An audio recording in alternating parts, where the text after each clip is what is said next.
जीवन सबसे बड़ी समस्या ये हो जाती है। और हंसना भूल जाते हैं। हंसना सिर्फ इंसान के अधिकार में आता है और किसी के अधिकार में नहीं आता। कोई जो दूसरा जीव धरती का कोई भी प्राणी हंस नहीं सकता। कभी किसी ने गधे को हंसते हुए नहीं देखा होगा, भैंस को हंसते हुए नहीं देखा होगा, बकरी को मुस्कुराते हुए नहीं देखा होगा। लेकिन अभी दिवाली गुजरी है, बहुत लोगों के घर में जिनमें नहीं कोई समस्या थी वो भी हंस नहीं पाए, मुस्कुरा नहीं पाए। पड़ोसी के घर पे कार आ गई, यही उनकी जलन का विषय बन गया। तो यही बस दुखी रहने के बहुत सारे कारण हैं अगर खोज रहे हैं हम तो। सबसे बड़ी मुश्किल बात है लोग हंसना ही भूल गए। कारण ही नहीं, लोगों का हृदय इतना छोटा हो गया। तो फिर झील पर पानी बरसता है हमारे देश में, खेत पानी को तरसता है हमारे देश में। कुछ वकीलों, लीडरों और पागलों को छोड़कर कौन खुलकर आज हंसता है हमारे देश में। लोगों को हंसना ही नहीं आता, कैसे हंसेंगे? दिल को इतना सिकोड़ लिया है, मस्तिष्क की सद्भावनाओं को, विचारों को इतना कुंठित कर लिया व्यक्ति कि एकदम उसको खुद समझ में नहीं आता मुझे करना क्या है। और कितनी भी पूजा कर ले, किसी को हंसाने जैसा, किसी को खुश करने जैसा इतनी बड़ी कोई पूजा नहीं, कोई इबादत नहीं। क्योंकि कहते हैं कि पंडित के ना मुल्ला के अरमान में रहता हूँ, साहिब मैं गरीबों के ईमान में रहता हूँ। मैंने पूछा जो रब से अपना पता बता दे, बोला मैं लोगों की मुस्कान में रहता हूँ। मैं लोगों की मुस्कान में रहता हूँ। हमने क्या किया? दूसरों को दुख देना, परेशानियों में डाल देना अच्छे से सीखा है। अगर गलती से कोई उस परेशानी से निकल आए तो हमको ईर्ष्या हो जाती है और न जाने कौन कौन सी बातें आ जाती है। हम सबसे बोलेंगे पर उससे नहीं बोलेंगे।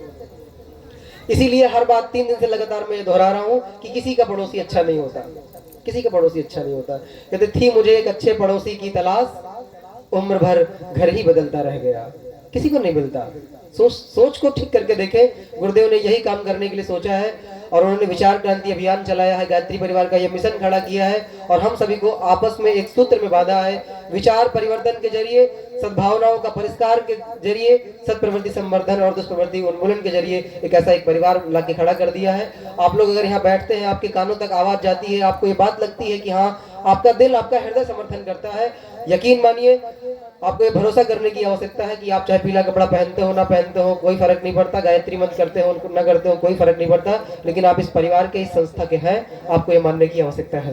क्योंकि कोई बचपन से नहीं होता है। अभी हम भी कल परसों में जुड़े, कुछ दिन पहले जुड़े, ये लोग भी कभी जुड़े।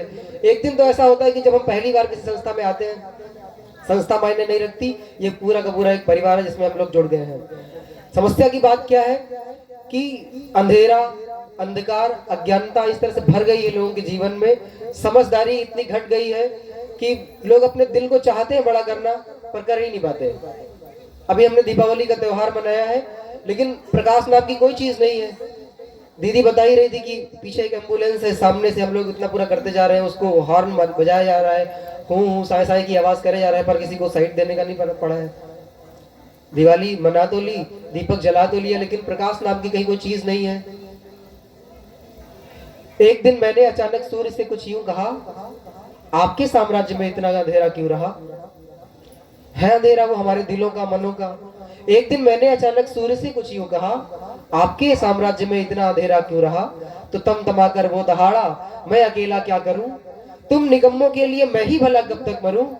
आकाश की आराधना के चक्करों में मत पड़ो, संग्राम ये घनघोर है, कुछ मैं लड़ूं कुछ तुम लड़ो, कुछ मैं लड़ूं कुछ तुम लड़ो।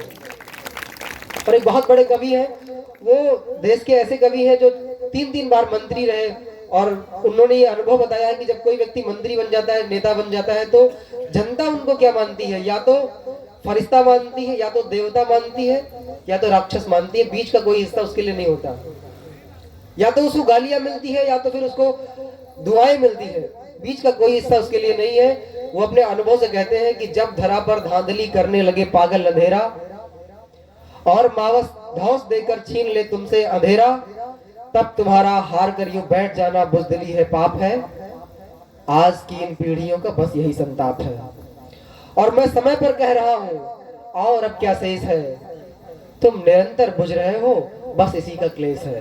तुम निरंतर बुझ रहे हो, बस इसी का क्लेश है। जब हम सड़कों पर युवा उम्र के उन लोगों को देखते हैं जिन लोगों को समाधान होना चाहिए था, वो लोग पूरी समस्या में, पूरे समाज में, पूरी सोसाइटी में एक समस्या बन के खड़े हो गए हैं। युवा अपने परिवार पे एक समस्या है, अपने समाज पे एक समस्या है, पूरे के पूरे राष्ट्र पे एक समस्या बन गया आज के समय में। कहते हैं कि हमारे पास रोजगार नहीं है, हमारे पास काम नहीं है।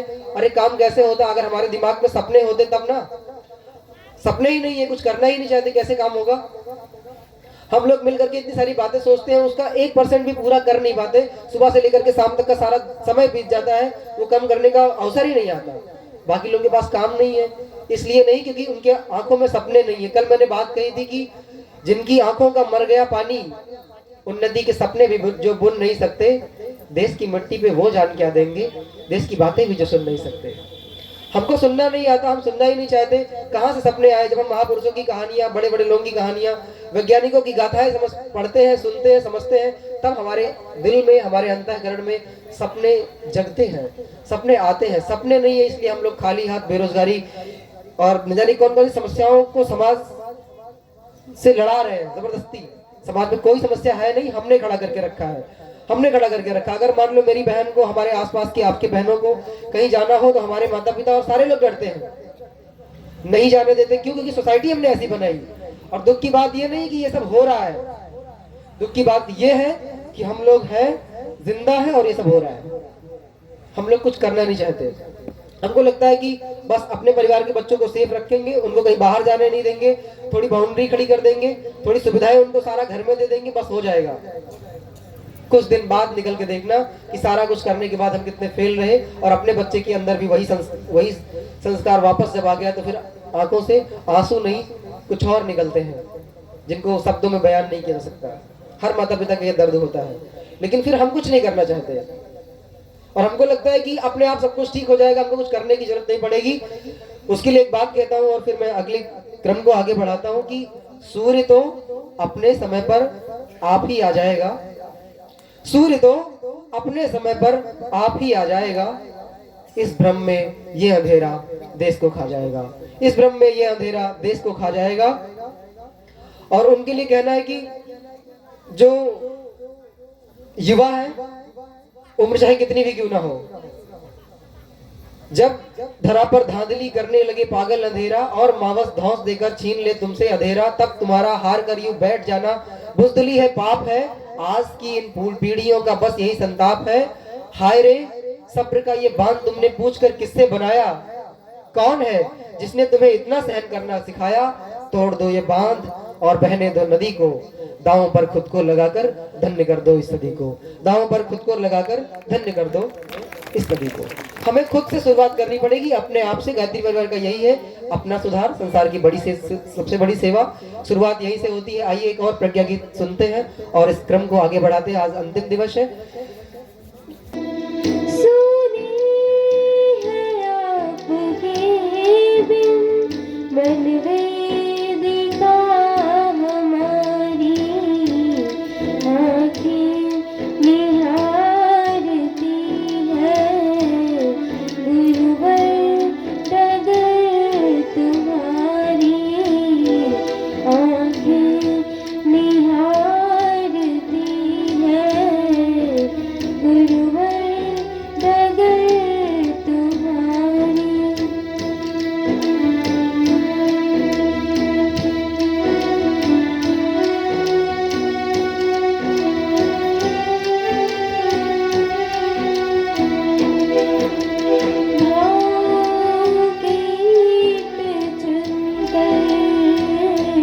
बन